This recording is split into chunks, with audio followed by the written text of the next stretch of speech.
walk, right, Jonas?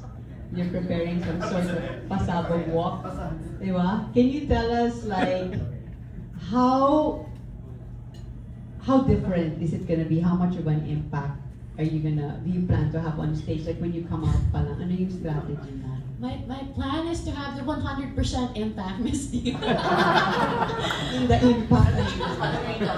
In the impact arena. But you know, I think this question is much more suited for Ian and Mama J, who are my trainers for Miss Ian,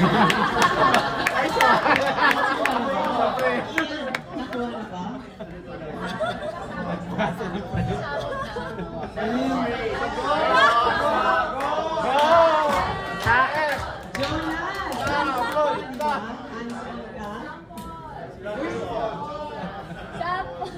Saan si Ian? Ian! Ano? Ito na lang sabihin ko, at naman natin si Atisa, di ba? Teka, harapin mo mga camera, maraming nag-video sa'yo. Actually, 2016, OMG, Alexi Bro. Na si Atisa ni Mama J. Nakita natin kung paano siya nag-perform sa Pilipinas stage, right? 2018 ko din na-meet si Atisa and we trained for Miss International. And what I appreciate about Atisa is she's naturally a performer. Hindi kailangan ng choreography. Actually, sometimes if you give her choreography, mas matigas ang ulo. Mas bibigyan niya yung gusto niya, na feel niyang perfect for her. Sabi nga, give them chance, you do what you want to do, right? And this year, what's different is, nagbibigay talaga si Mama J, Sir Jonas Gapod, ng pointers kung ano ang dapat ang better gawin para mas ma-improve pa yung walk ni Atisa. Ngayon nga lang naglagay ako ng notes kasi may binalong film. So, okay, yes. So meron pa kaming abangan. Yes, oo, meron. And of course, ayan na, go, Jonas. Ituloy mo na. Taga-bulong lang ako. Taga-bulong? Ganun na lang ako ngayon. Since 2020. Kaya yung mga bashers, huwag ako sisili.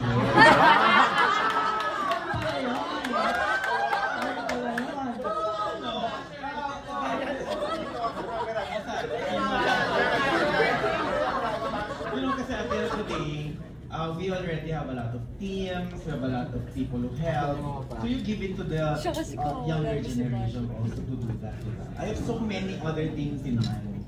Since 2020, yun na yung binibigay ko. Parang who is your trainer, tignan natin, and I just give pointers. And then kanina binulungan ko ng pointers si Ian.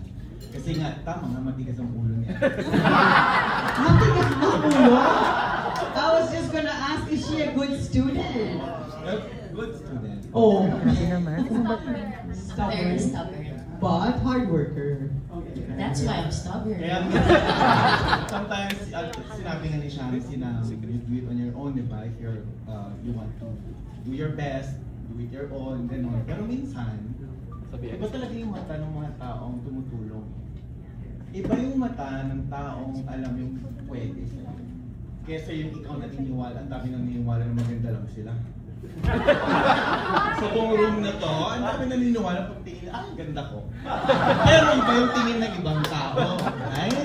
So sometimes we have to listen to our trainers and all. Kasi advice lang naman. I will add something to that. I will add. It's support. No, I will add something to that. Kasi sometimes nga, you listen to the right people. What I meant kanina was that there's a lot of noise. You know, a lot of people will give you pointers, but there are certain people who are qualified to give pointers. So that's who you listen to. Ako, to be honest, when I competed also, may stubborn din ako. But I valued the opinions of the experts and the people that I look up to. And one of those was Mama J. When he told me, turn like this, turn like that, paulit-ulit. Sa kanya ako nakikinig. Hindi na sa iba, kasi kung hindi maguguluhan ako. And, you know, when I was working with Mama J, also now with Miss Universe Philippines, I realized that may mga napapansin siya na kung hindi niya pinoint out, hindi ko mapapansin. You know? And then I was like, oh, ano? Ganda-ganda nga ako noong una. Tapos sinabi niya, okay, so there are certain people din talaga who have studied pageants and what works. But again, sabi ko nga, those are pointers as well. You know, you listen, you think about it, and if you feel that it's right for you, then do it. But again, I always say this, it's your journey. It's your personal journey. All of us here are just here to help you and to guide you. But still, it has to be from your heart, diba? Kasi sometimes if you're doing something and it's not really something that you want to do, it's gonna come out, diba? Yung real self mo lalabas, hindi matatago. So, ikaw pa rin yun. When you go there, ikaw pa rin yun. You have to own it. You have to own it and own up to the decisions that you will make. Yun lang. Tapos aminin mo na decision mo yun. Yung ibang past quiz, hindi umaamin na decision nila. Tapos ako nababash.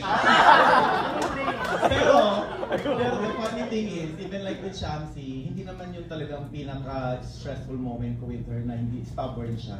May isang tawag yung mami niya na mas importante. Tinawagan ko siya sa Brazil. Joke lang. Revelation pala to. Mag-podcast na lang tayo. Kasi, okay naman, mabait naman siya. Yung prelims lang niya talaga. Yung maganda ng binigay kong hair sa kanya, pero hindi sila nagkaibigan ng makeup artist ng Russian. So hindi ko kasalanan yun. Pero kasalanan ko pa rin. Sige, oo, stubborn din. No, with Leah kasi I wasn't really, involved. Baby ka pa. Balik sa Brazil. With a team. Ano yung tinawag mo yung nanay? In love kasi siya.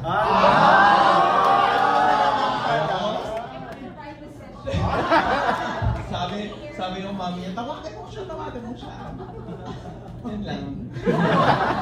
No, but we're grateful with sa kay Ian, with the team, with Ali, with Patty, with AJ, with Mickey, and everyone who's helping Atisa because they're helping out. And I think wala naman na sa amin yung, kami yung, paano ba i-explain yung sarili ko?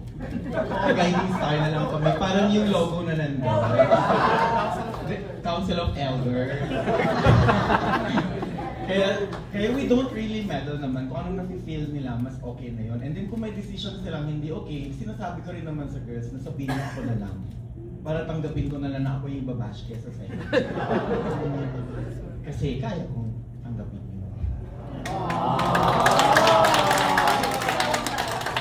I need to get a reaction from you. All of that. Kanina pa ako may reaction, Miss D, mahaba yun. So, kanina pa ako may reacts dito habang sasalita sila. Audience. Okay, finally, I just want to